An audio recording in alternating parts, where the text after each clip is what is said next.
This week, looking at number 9 in our series on making friends for God, witnessing. This one's entitled Developing a Winning Attitude. And immediately I want to say I hope that's not simply a marketing ploy. It's not simply trying to tell people how to smile and be nice and polite so that you can be successful in whatever you're doing. No, it's simply saying, I hope, that we want to share in the best possible way, thinking about the way that Jesus operated. And one of the texts we're given immediately is the woman at the well. And I'd love to go and immediately and talk about that again, but we've already discussed that in a previous study. So I want to take us to another one that is listed here in our study for this time. That's Matthew 15. And it's the story of this Canaanite woman. And you remember the Canaanites. Okay. The Old Testament is full of these references to Canaanites, and generally they were, quotes, bad people and a very bad influence on Israel in many, many ways. And that's why they were driven out of the country.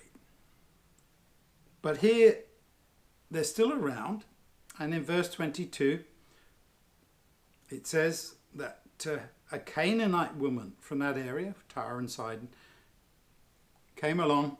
She's shouting out, "Lord, Son of David, please have mercy on me, because my daughter is suffering badly because she's possessed by a demon."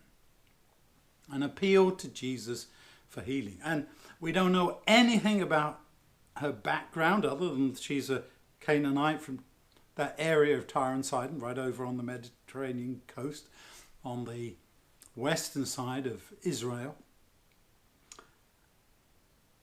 Don't know anything more except that she's got this daughter who is possessed by a demon, and she comes to Jesus for help.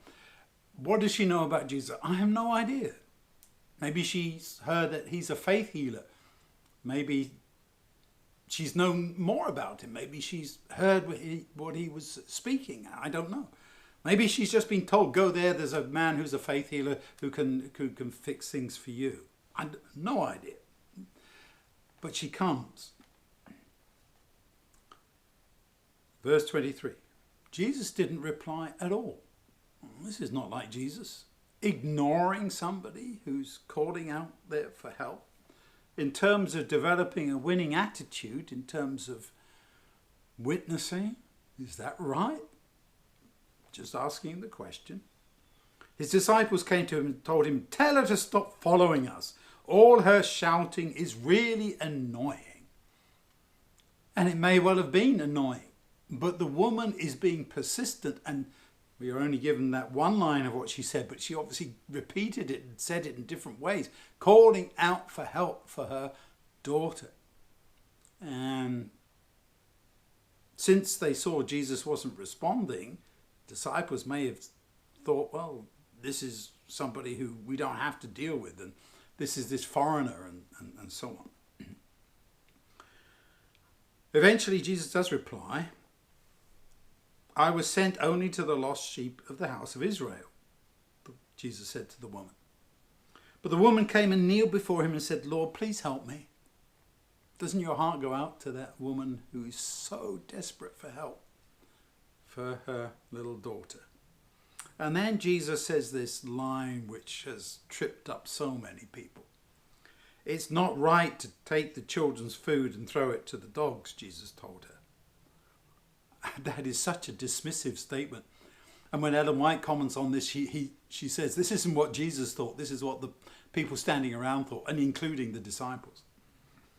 And her answer is the amazing answer. "Yes, Lord, but even dogs are allowed to eat crumbs that fall from their master's table." And the word dogs that she uses is like little pet dogs or puppies. "I just want the crumbs. That's all I'm asking for." And Jesus replies, "You have great trust in me. Your wish is granted."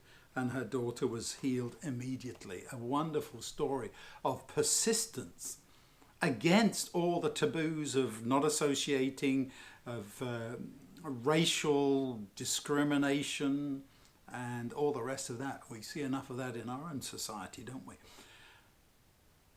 She is the one with the right attitude. And Jesus brings that out so that he can show to the disciples the way that they should be thinking. And when he says to her, "You have great trust in me, your wish is granted," what do you think they thought at that moment? Oh, this is interesting. Jesus has helped this woman, and maybe we should have a better attitude too. So let's learn from these kinds of experiences and try not simply to have a better attitude because we'll be more successful or anything like that, but do things because we truly care, as Jesus did.